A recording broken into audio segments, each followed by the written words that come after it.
Welcome to a Foxy Tech Tips tutorial on adding pictures to an album on your Samsung Galaxy.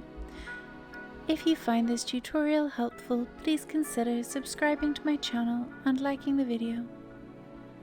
Open up the Gallery app and hold down on the photo you would like to add to an album.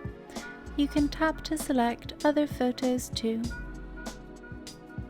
When you have selected your photo or photos, tap on the 3 vertical dots button in the bottom right. Choose Move to Album from the options. You can tap on an existing album to move your photos to it, or you can tap Create in the top right to create a new album.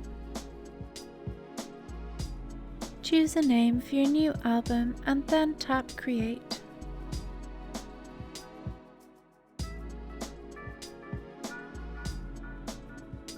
Your photos will be added to the album. To view the album, tap Albums at the bottom of the page. And that draws an end to this tutorial. Please like the video if you found it helpful and subscribe to Foxy Tech Tips for more Samsung tips and tricks.